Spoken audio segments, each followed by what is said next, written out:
Hello, welcome to my another blogs. আজকের ব্লগসটা একটা রান্না বান্না সংক্রান্ত। কালকে দেবজিৎ বায়না করেছিল যে আজকে সে ধোসা বানাবে, তো সেই জায়গা থেকে ধোসা বানাতে চলেছি আজকে আমরা।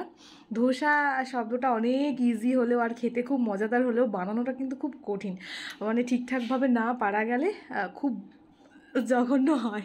তো এখন আমরা সেই চ্যালেঞ্জটা নিতে চলেছি। সো দেখা যাক যে কতটা বানাতে পারি। দেবজিৎ অলরেডি চলে গেছে রান্নাঘরে, সে গিয়ে আলুর মশলা কষছে। সো আমি ততক্ষণ একটু ইন্ট্রোডাকশান দিয়ে দিচ্ছি। আমি বানাবো চাটনিটা, দেবজিৎ বানাবে ধোসার মশলাটা, আর রুটিটা ওই বানাবে বলেছে। এবার দেখা যাক ও পারে কি না, যদি না পারে তো আমি আছি, মেহু না। So let's go. সো প্রথমেই আমরা এখানে চালটাকে বেটে নিয়েছি মিক্সারে। তো আতপ চাল ছিল 200 গ্রাম মতো, আর সেদ্ধ চাল ছিল 100 গ্রামের একটু কম, 50 গ্রামের একটু বেশি। আসলেই আতপ চালের 4 ভাগের 1 ভাগ সেদ্ধ চাল লাগে।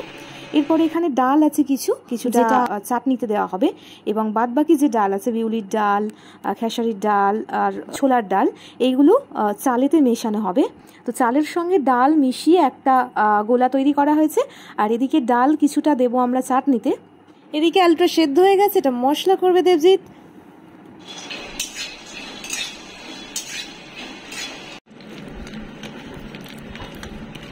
বাদাম দিয়েই শুধু চাটনিটা করা যায়, কিন্তু বাদামের সঙ্গে যাতে পরিমাণটা আর একটু বাড়ে তার জন্য আমরা একটু ডাল মিশিয়ে নিচ্ছি। তো এখানে ছোলার ডাল দিয়ে নিয়েছি, আর তার সঙ্গে থাকছে একটু তেঁতুল আর রসুন, পেঁয়াজ, আদা, এগুলো দিয়েছি, পরিমাণ মতো নুন, আর যে গুঁড়োটা দিচ্ছি সেটা হচ্ছে মরিচের গুঁড়ো, একটু ঝাল হওয়ার জন্য আর একটু জাস্ট মিষ্টি হওয়ার জন্য। সবেতেই একটু মিষ্টি দিতে হয়, তার জন্য একটু চিনি দিয়ে নিচ্ছি। তো এই সব কিছু নিয়ে এখন আমরা তৈরি করে নেব চাটনিটা। দেখা যাক কত সুন্দর চাটনিটা হয়।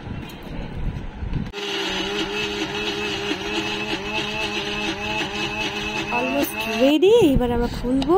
এই দেখো কত সুন্দর হয়েছে। হ্যাঁ, নারকেলের চাটনি আর একটু সাদা হয়। তো এখানে ডাল ছিল প্লাস বাদাম ছিল, শুধু বাদামের দিলেও হয়তো সাদা হতো। এটা যেহেতু ডাল ছিল সঙ্গে এবং তেঁতুল ছিল, সেই জন্য রঙটা এরকম এসছে।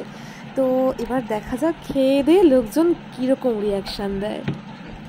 যদিও এটা আর একটু বাকি আছে। এখন আমরা চাটনিটাতে একটু স্বাদ আনার জন্য দিয়ে দেব ফোড়ন। তো জিরে, লঙ্কা আর কালো সর্ষে দিয়ে একটা ফোড়ন করছি, যেটা এখন চাটনির মধ্যে দিয়ে দেব। সেটা দিলে চাটনির স্বাদটা আরও বেড়ে যায়। তো এই যে দিয়ে দিয়েছি, এবার এটাকে ভালো করে মিশিয়ে নেব, আর তারপরে সবার রিয়াকশান শুনবো। তো এদিকে চাটনি তো রেডি, ওদিকে আলুর মশলাটা হয়ে গেছে, কিন্তু এখন ধোসার কি অবস্থা দেখা যাক। ঠিক যা ভেবেছি তাই। দেবজিৎ আলুর যে মশলা সেটা কষিয়ে দিয়ে চলে গেছে। যেই দেখেছে প্যানে যখনই ছাড়া হচ্ছে ওটা উঠছে না, তখনই ও বুঝতে পেরে ও আর পারছে না, চলে গেছে, বলছে যে আমি ওটা পারবো না, তোমরা করে নাও। তো যে সব থেকে বেশি বায়না ধরেছিল যে এই ধোসা হবে, ধোসা হবে, ধোসা করবো কালকে, দিয়ে সে এখন আমাকে ছেড়ে দিয়ে চলে গেছে। দিয়ে আমি একা একা এখন সব কিছু বানাচ্ছি। চলো দেখা যাক আমি কীরকম পারি। হ্যাঁ, first time, but it's okay. জয় গুরু। শুধু প্যান।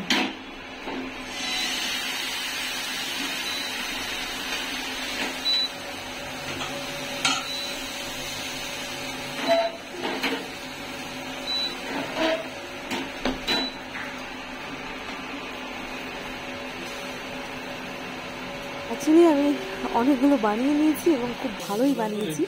তো এখন আপাতত বানাচ্ছে মা আর কাকিমা, কারণ আমার একার দ্বারা বানানো সম্ভব নয় এতগুলো ধোসা। তো সেই ক্ষেত্রে হেল্প করে দিচ্ছে মা আর কাকিমা। চলো এবার কেমন হয় আলটিমেটলি দেখা যাক।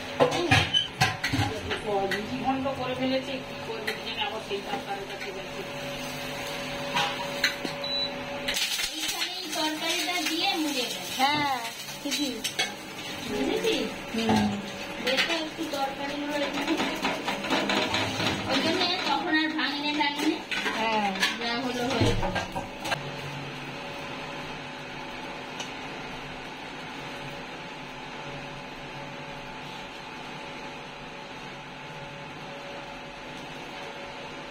থালা দাও, থালা।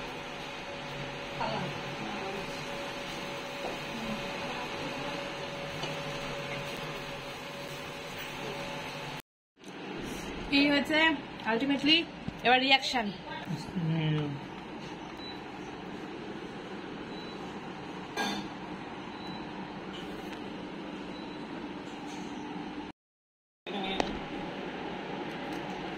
কপিস বানানো হয়েছিল, অনেকগুলো বানানো হয়েছিল, তার মধ্যে এই কটা বেঁচে আছে। এবার আমি খেয়ে দিয়ে রিয়াকশন দেবো।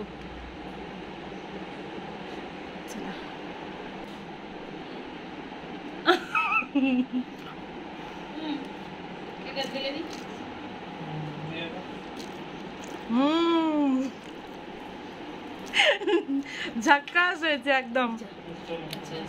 চাটনিটা আমি বানিয়েছি, চাটনিটা খুব সুন্দর হয়েছে খেতে।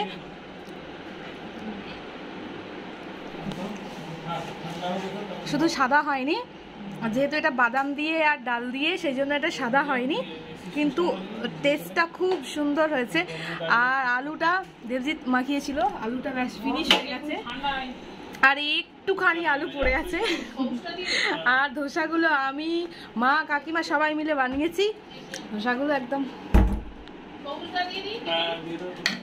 সো বাদ বাকিদের রিয়াকশন দেখা যাক। ওকে,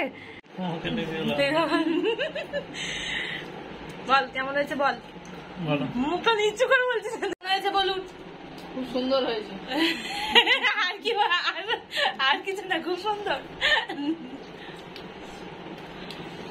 এবারে প্রথম করলাম, ভালোই হয়েছে, সবাই মিলেই করেছি, ভালো হয়েছে। রিয়াকশন দারুণ হয়েছে। শুনতেই পারে লোক,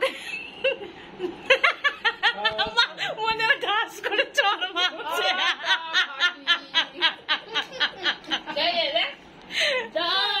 হ্যাঁ, এবার ঠিক আছে। আলটিমেটলি সবকিছু বানানো হয়ে গেছে, খাওয়া হয়ে গেছে, সবাইকে দেওয়া হয়ে গেছে। সবাই খেয়ে খুব ভালো বলেছে, খুব ভালো রিয়াকশান হয়েছে। বাট যেটা সমস্যার ব্যাপার হলো সেটা হচ্ছে যে পার্টি হয়ে গেল। ক্রেডিটটা একা নিতে পারলাম না, ও একা নিতে পারলো না, কেউই একা নিতে পারলো না, সবাই মিলে কাজটা করেছে। যেহেতু অনেক বানাতে হবে, সেহেতু একার পক্ষে সম্ভব নয়, হচ্ছিলও না। মা ছিল, কাকিমা ছিল, সবাই মিলে হেল্প করেছে, সবাই মিলে প্রচুর ধোসা বানিয়েছি। আর দোকানে যেরকম ধোসা যে একদম শক্তপোক্ত হয় সেরকম অতটা হয়নি, বাট ইটস ওকে, খুব ভালো হয়েছে, খেতে দারুণ হয়েছে। ব্যাস, তুই একদম বকবি না, তুই আমাকে মাঝ রাস্তায় ছেড়ে দিয়ে চলে এসেছিস। তুই সব থেকে বেশি বলেছিস ধোসা হবে, ধোসা হবে, দিয়ে তারপরে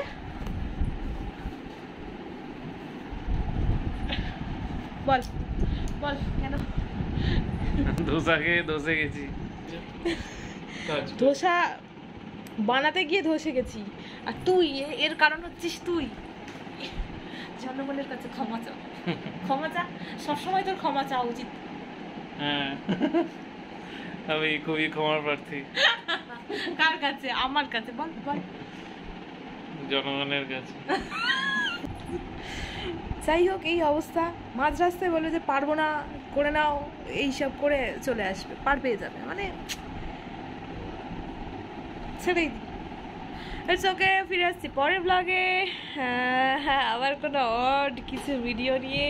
ততক্ষণ সকলে ভালো থেকো, সুস্থ থেকো, আর কিছু কিছু সময় টাইম পাসের জন্য রান্না করে নিও আমার মতো। টাটা।